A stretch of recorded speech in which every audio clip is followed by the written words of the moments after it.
Tonight's first President's Award recipient, the Red Barn, and owner, Laura Benedict.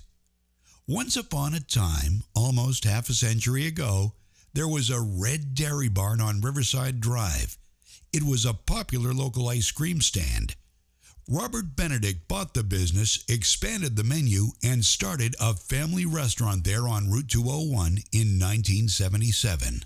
He had help from his own family members, including his little sister, then 11-year-old Laura, who needed to stand on a milk crate to serve customers. Laura took over the business in 1986, a seasoned pro at the tender age of 19. Over the 3 decades since the Red Barn opened, many area family restaurants have gone by the wayside. But business at the Red Barn is bigger and better than ever. Benedict attributes the success of the Red Barn to consistently great food that is prepared well in a friendly atmosphere, all at affordable prices. Like that Red Barn chicken. Oh, nobody can get too much of that Red Barn chicken. But I digress. Laura's energy, tenacity, and positive, straightforward approach are contagious, reflected in the staff of as many as 18 who now work there.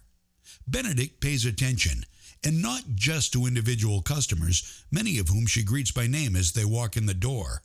Her winning business philosophy also extends to analyzing the capital area restaurant market, identifying needs, and creating strategies to build her business.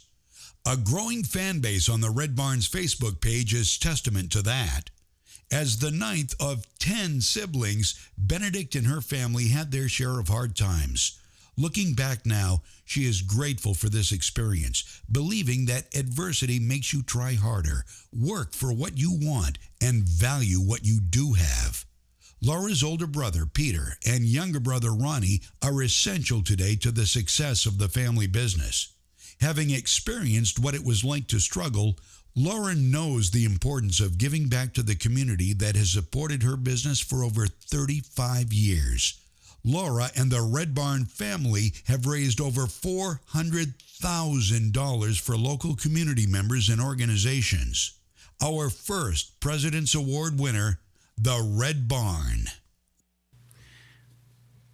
Well, do we have one more left here? Laura, please come front and center. Laura Benedict, ladies and gentlemen.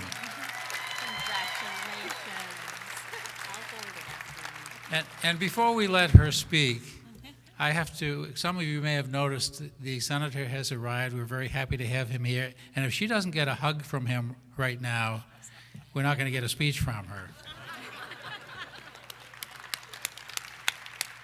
Congratulations, Laura.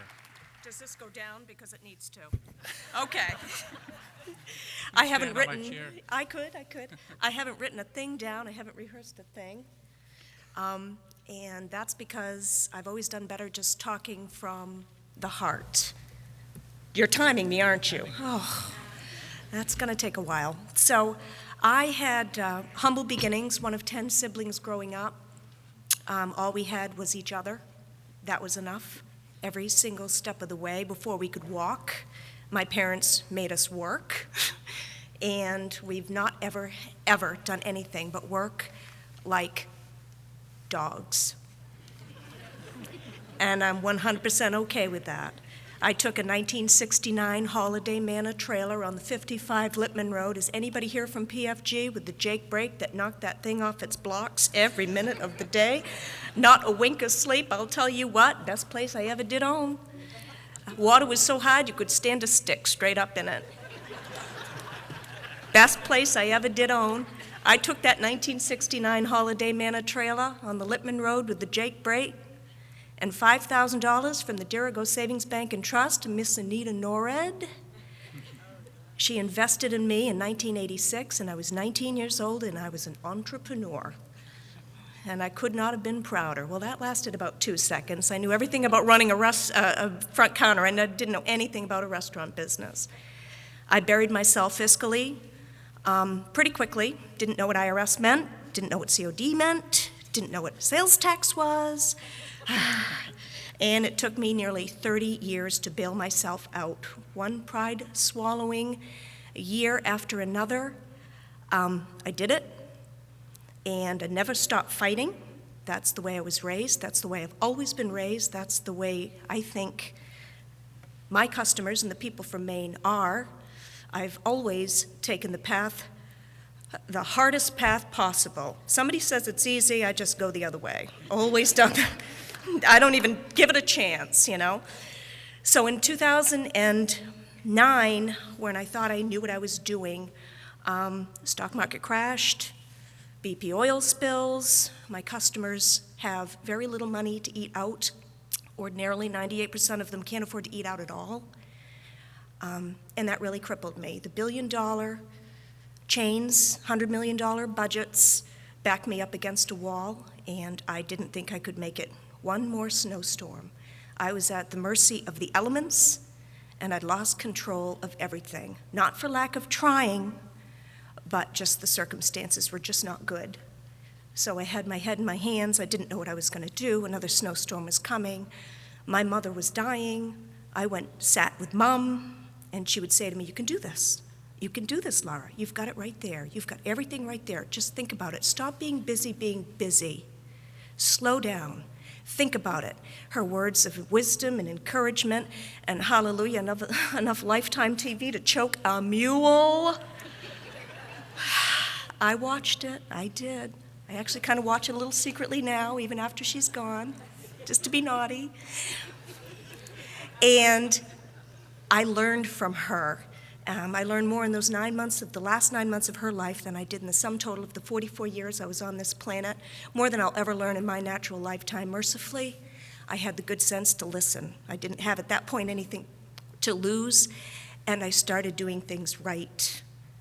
And she saw the comeback in its progress before she died in May of 2010. She saw that I was going to be okay. That was very big for her. So when that happened, that connection happened, the community giving piece fell into play. It clicked. It just clicked that I went from being in business to try to make money to being in business to make a difference. And that was all that I needed. And she knew it. She just couldn't tell me that. She had to let me figure it out for myself. And I've always done well doing that. And I'm sure glad she let me do it. It's hard for a mother to watch a daughter fall and not want to pick her up. But I had to learn it the hard way, as usual. And when I made that click, that difference, and I became part of the solution, and this business was built on community giving, it felt so good because it was this close before, and now I do feel bad for them billion-dollar companies now, I'll tell you, because they don't know how to do it yet. They haven't figured it out. The money doesn't happen. The customers happen. That you can't buy. You can't buy community like this. You can't buy fiercely local, loyal followings like this. It takes decades. It takes decades of doing things right. And I did things right. And it feels so good to be here in this bright light and tell every one of you I am running a business well. And that is awesome. Thank you. Thank you. Thank you very much. Thank you. Well deserved. Congratulations.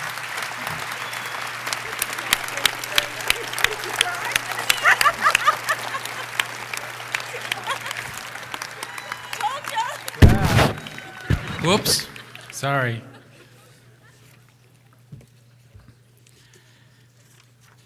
Thank you, Laura.